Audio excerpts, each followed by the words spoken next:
I'm Joe. I'm Mike. We play in the band Ion Attraction. My name is Mandy Boyle, and I am a search engine optimization manager for web.com, and I'm also the board chair of the Vintage Theater. Roya Fahmy. I'm a professor of graduate social work at Temple University. My name is Charlotte Lewis, and I'm the host of Kick Out the Bottom open voice poetry reading in downtown Scranton.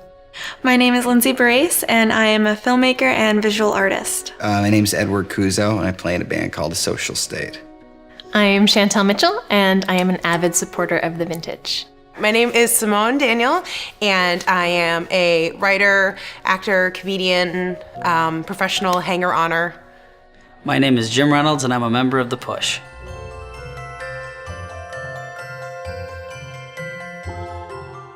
The one word I would use to describe the Vintage is open. I guess home is a good one. Essential. Breath. Catalyst. Fantastic. Groundbreaking. Creative. Badass. You want it to be badass? Because it could be awesome, because it is awesome. Yeah, it's awesome.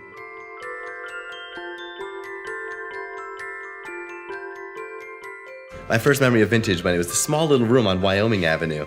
I was doing the vagina monologues on Valentine's Day. It was just lovely. And then we did the show, and that was lovely. And it was like all these new smells and colors, and it was really cool here. And then I just never, ever left. Can't remember exactly what bands were playing, but I remember going to see some alternative bands. And I went to see the Swims, and it was like a really cool show, and like everyone was having a great time. There's like tons of like crowd interaction.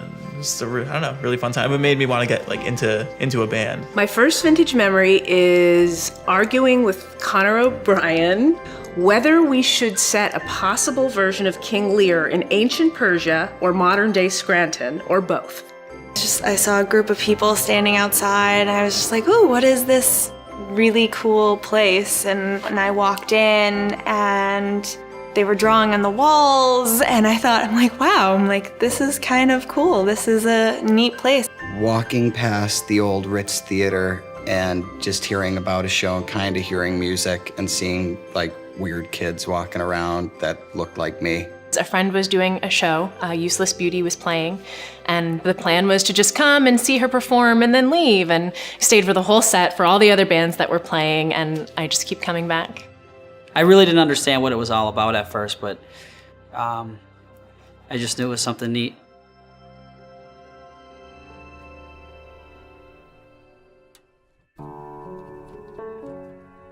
My favorite Vintage memory is sitting in the armchair downstairs, rehearsing Alicia Grega's White Matter Surplus. I would say our CD release show. Vintage did everything possible to accommodate us and make everything flow as smoothly as possible. One of John Bromberg's performances. They had a Super Nintendo NES Hangout extravaganza. I'm totally biased by saying this, but it's my band's CD release show for a record, Everyone's Your Friend, because it was one of the biggest audiences that we got to play to, especially in Scranton.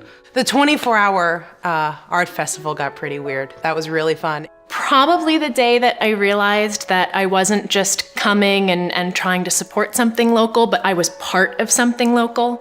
The other member of The Push, Tim McDermott, and I had our first rock duo concert at the prior location on Penn Avenue. It was comfort in words and literal comfort in surrounding. We sold out the show. It was a huge success. That was like a huge night, and I always kind of compare every show to that show, oddly enough. He and his theater troupe, puppet troupe, are kind of like magical people and very human, so I really enjoyed that.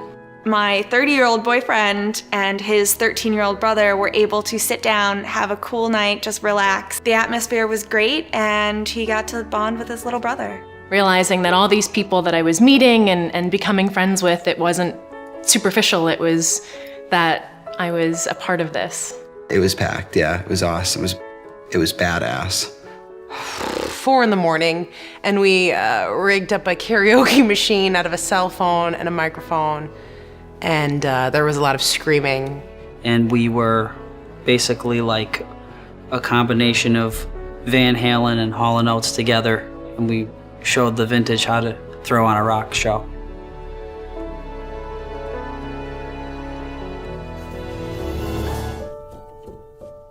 This is our Scranton home, music-wise.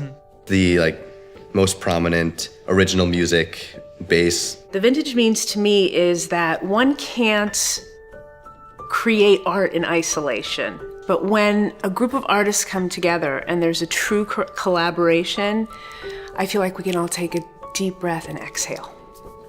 A community really thrives on creative expression, and having a place to facilitate that creative expression is welcoming to such diverse groups and backgrounds of artists and other performers. You know, high school kids, they want to, get off the streets or whatever, but they have something in them and they want to perform, so they come to an improv night and they say, wow, this is what I want to do. This is what I want to do with my life. This whole place is like that for me. We would have never met a lot of the bands that we met a lot of the band members that come and go, and most of the memories here are extremely personal. It's the only place locally where they have an actual platform to, to have their art exposed to other people and have it applauded. They just make you feel welcome and make you feel a part of the club. And the cool thing about the club is anybody's allowed to be in the club. I'm not saying this is the case for everybody, but for me, it's the potential that I see in Scranton. I never cease to be amazed at some of the people who come in and how open and creative everybody is, and how it's just really fun and honest, and that means a lot anywhere.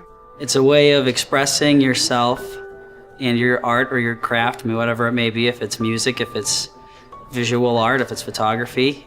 It kind of brings all those people that A, want to appreciate it, and B, have something to offer, brings it all into one place. It's not a, small group of people just doing their own thing. They're inviting and welcoming, and it's family to me.